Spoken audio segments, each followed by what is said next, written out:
What's going on, Infected? It's Wolf with the Quarantine, and this is Kickstart Your Week. So if you're not familiar with what Kickstart Your Week is, this is my weekly show where I cover the previous week's Kickstarters that I thought looked interesting. Now, there's really only one hard, fast rule that I go by, and I do limit my selection to a maximum of 5, purely because there's so many Kickstarters out there, and I don't have all the time in the world to go over all of them, so I do limit it down to 5. Sometimes there's more, but I have to cut it. Sometimes I don't even reach 5. But other than that, there's no real hard, fast rules about what I choose, whether maybe it's the theme, maybe it's something I've been following for a while, maybe I just found it 20 minutes before recording and looked over it. I sometimes will skim over things, do a little bit of research on it, maybe watch the video, and then I'll just talk about why I thought it was cool, and at the end I'll give my arbitrary Kickstarter of the Week award. Alright, so starting everything off here is BattleCon Unleashed. Now, I am a massive BattleCon fan. It was my #1 game for the longest time, and it's fallen off of my #1, but it's still in my probably top 5, maybe top 10, I don't know. I need to get around to doing another top 10 anyways. But if you don't know what BattleCon is, and I'll talk a little bit more why it fell off, but if you don't know what BattleCon is basically like Guilty Gear as a board game, essentially. It's a fighter. So, but the way it works is you and me would both have the same bases, and then I would have my character that I choose out of a whole bunch of different fighters, and that comes with a couple sets that you match with the bases, and then one unique base. And on our turn, each one of us are going to choose one base and one style, I think it's style, and set those face down. We're then going to reveal them and execute them in order as we move around the board, beating the crap out of each other. It's a really good game. The thing that I love the most about it is that there's no luck involved with the game at all. It is 100% outthinking your opponent, because at any time I can go, hey man, let me see your cards, and then that's it. I look through your cards, it's just like me looking over your move set to see what you can do. That's basically BattleCon. It is a phenomenal game, and there's so many different fighters with it. Now, the reason why it's fallen off of my top games is I very seldomly get to play it, purely because I have everything BattleCon. But I hate breaking it out because I want to be able to have selection of all of my fighters, and right now it's just a huge pain in the ass because I have to break out all of the different boxes. We all have to go through all of them, and it's a more pain in the ass than it needs to be. Now, what I'm so excited about BattleCon Unleashed is this beautiful thing right here. We, and by we I mean the community, have been asking for a giant box that holds everything BattleCon for a long time now. And there was some talk about, yeah, you guys wouldn't really want it, the cost would be too much, yada yada yada. And it looks like they finally listened, and they're bringing the box for the Unleashed version. So it's going to hold everything that is currently out for BattleCon, all of the fighters, and awesome. Like, yes, I've been waiting for this. I've been waiting for this.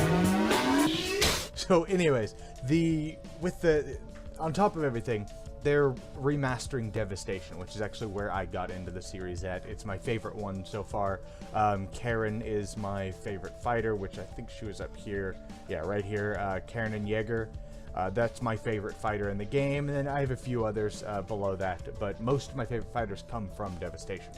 It's the most balanced in my opinion. Some of the other ones, they have little gimmicks and stuff like that, so then they don't feel quite as balanced. I haven't thoroughly tested it, but Devastation definitely, in my opinion, is my favorite one. It has the most fighters and everything. But again, this is it's remastering it, which if you already have Devastation like me, there's an upgrade kit that just comes with the new stuff, the rebalanced cards, the everything, tuck boxes, all 9 yards. And what, as you saw probably up here, I most definitely have backed this one, as you see right here, to get the online bonus content is whatever, which is pretty cool. If you haven't downloaded it, BattleCon Online is awesome. But the Devastation upgrade kit, the Wanderers and Unleashed box. Now, on top of this, it adds the Wonders set, which has some tournament winners fighters, I guess, where like people who've won, from what I understand, it's people who have won their tournaments, created their own fighters. So you have these fighters right here, So it just adds more stuff, which is welcome in my book. Now, again, the reason this is on here is because my biggest gripe, the reason I very rarely, I think in the last year I've played BattleCon. I could play it count on one hand how many times I've played BattleCon, which is a shame because back when all I had was Devastation, I would literally play this game for days at a time. I would invite a friend over for 2 or 3 days in a row. He would come over. We would just play through BattleCon because it is a phenomenal game. And I can't do that now because it's just a pain in the ass to break it out. This fixes that. So this may hopefully bring an already favorite game of mine back into my top 10, back into my top 5, if not even my number 1. Next up is homebrewers. Now, some of you guys may know, I brew my own beer, my own mead, here shortly, and I said this a couple weeks ago, and I can't find the time or anything, but I plan on brewing some more wine. I'm wanting to brew another mango habanero wine, and then I think it was like a strawberry or something. There's a few of them that I was gonna go ahead and brew, but Homebrewers is a game about brewing beer for a tournament, which is pretty cool. And it looks like it's a span of 8 months, and if you brew beer, it only takes about 30 days or so to fully brew, and that's the first and primary and secondary fermentation, that's bottling, that's shocking it, or whatever it's called, where you put it in a dark area after you bottle it and hope it doesn't explode. So this is really cool. I really like this one because, as I mentioned, I already brew my own beer, and this is just a game about brewing your own beer. And it is a what did it say? It's a dice. It's a dice placement game, if I'm not mistaken. So basically, what you're going to be doing is you're going to be collecting different ingredients. No, it's not dice. I think that was one of the other ones, which we'll get to that. But you're going to be drawing cards, and you're going to be playing these cards to either add flavors to your beer or gather ingredients.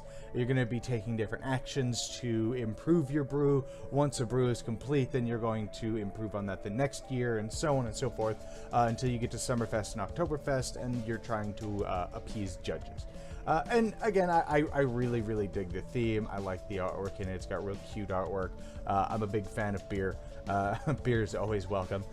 So overall, I like the home brewer theme of it, because again, I do brew my own beer anyways, and it's nice to see games where it's something I actually already know a little bit about.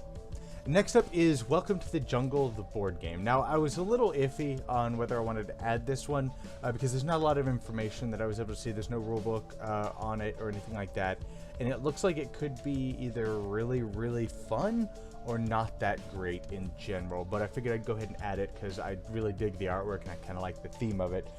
But this is kind of like a push your luck, area control, take that style game from what I can tell. And basically you're these anthropomorphic creatures here, and you're basically running different like mob bosses is really what it is, like mafia houses, and you're all beating the crap out of each other, trying to take over territory, gain control in some places, screw each other over, have the most street cred, whole 9 yards. And it seemed really interesting, and the biggest thing that I thought was either going to be really cool or not that great is the gambling mechanic that you see right here. I keep pointing at the screen. I keep forgetting you can't see what I'm pointing at. But this gambling mechanic. So at the beginning, everybody gets to place their bets of where they think the spinner is going to go. Then you flick it, and you're going to just get what's on it. And then it's a 2-to-1 odds. Like if I put money here and it landed on this, I'm gonna get like $500, and then you're gonna double your money because you bet that it was gonna fall within here. And it's a little silly gambling mechanic I thought was cool. You could lose some things. It says you lose everything, but if that is the case, then screw this game. I hate games. It's like, oh, you lost everything. I hate those. But if that's not the case, again, there's no rule book that I can see. But I like that gambling mechanic of like how much do you want to risk. It could pay off later. You can use that to your advantage, whole 9 yards. But then you're going to, so you do this. and it says, so then you could buy some weapons and these, what are they called? Smash and grab cards, which change all the rules of the game that you could use to screw people over and whatnot. You can buy weapons, you can get goodies to be able to then conquer territory a little bit easier. And it overall looked like it's a lightweight little take that area control like mafia style game. And then like if I attack your territory, we each draw a bunch of cards, and then you have to choose 10 of those to actually use. And then from what it sounds like is we each play like one card at a time, and whoever has the most wins. But you're also activating these the abilities on the cards, and they all have like multiplier bonuses. So if I have 4 of this card, that actually like triples my points or something like that. So it looked, I really dig the anthropomorphic art style. It looks very lighthearted, and you know, just I like the artwork. I like the overall style of the game. It does have a few things that I'm a little worried about. Again, the you've been robbed, you lose everything kind of thing. If that is the case, then the game is a big no in my book. But it looks like a more light-hearted version of like The Godfather is. And lastly is Periodic, a game of the elements. So there's only 4 games this week. Now this one, I'm a big science fan. I love science in general, and this is basically a game about chemistry. But it uses actual science with turning it into an actual game. So you'll learn you something. And basically what you're doing is you're going to be, from what I understand, is you're going to take energy and you're going to spend it on these little actions. I'm trying to find it here. These actions that are down here at the bottom. And that's going to adjust where your pawn is based on what you're trying to achieve. So increasing your atomic number, decreasing your atomic mass, so on and so forth. And you're going to be trying to move around the chart on different chemicals to achieve what you're trying to make. So you're trying to make see your stainless steel, so you need I don't know exactly what it entails, so I'm not going to bother trying to explain there. But if you can get all of these ingredients, then you achieve it. And once you achieve it, you get these things up here.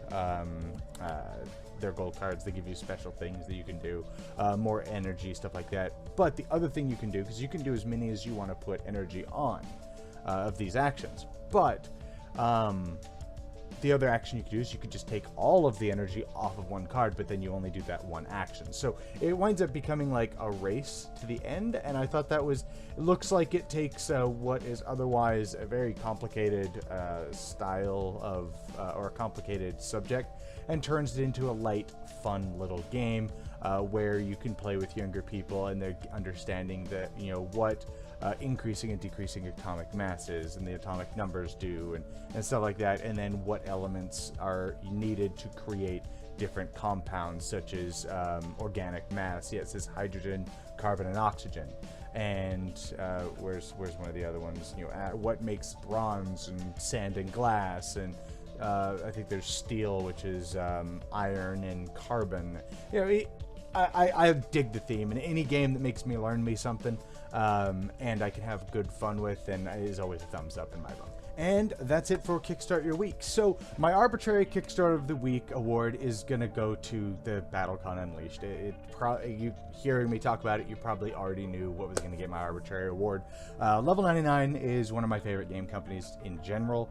I think I've only ever played one game that I didn't really enjoy, and one that I thought was okay, and I actually even still own, and that's the Disc Duelers, I think it's called. It's a good fun game to play while drinking with friends and just flicking discs at each other. But other than that, I love Level 99 games. They're a fantastic company. I've got to interview Brad from Level 99. I've talked to a lot of their crew, some of their game designers I've been able to talk with. I played some games with the designer of Argent the Consortium, because he made Imperial, which is a phenomenal game. Overall, I love the company, and I love BattleCon. BattleCon Devastation of Endines was my favorite game for the longest time. But again, it just got so hard to bring to the table, because I want everything BattleCon. But I also don't want to have to pull out 6 different freaking boxes just to play BattleCon and be able to have everything at my disposal, because maybe I want to play Karen and Kalostar, Maybe I want them to go against each other, and I don't want to have to break up all those boxes. And maybe I want you to have access to all of my fighters without having to go through each individual box. And this solves that problem. I remember I used to have people wanting me to bring BattleCon to the shop all the time when I used to go down there and play. And it was just, it got to be such a pain in the ass to do that, because rather than bringing, you know, BattleCon, Devastation, and like 3 other games, the only thing I would get to bring is BattleCon, because it's just so many boxes. This solves that. I will take a giant box. Look at Gloomhaven, look at Kingdom Death. I would much rather take one giant box than a bunch of tiny little boxes. That's why I try to keep everything in one box, for the ease of transport if I want to bring it somewhere and show off the game and get a new fan to the game. It's much easier to be able to pull out one box and go, these are your fighters, and I can give you a breakdown kind of what style each one of them do. Yeah, no, BattleCon Unleashed, as you see there, I'm definitely kickstarting it. Like, it was a no-brainer. I got an email and literally immediately went on, backed it, done. I had to think I think I had to do like 2 minutes of research just to figure out which one I needed. The only tier above this that I would need is the one with the art book, which I may wind up getting as well, because I totally dig the artwork of BattleCon. Anyways, that is Kickstart Your Week. I hope you guys enjoyed this. If you'd like to help support the channel, I have some links down below. Any amount of help would definitely be appreciated. If you're new here, hit that subscribe button this way, I think it is. Hit that subscribe button. Stick around. I've been trying to get out more content, well, regular content recently. Anyways, I hope you guys enjoyed, and I'll see you guys next time in the quarantine.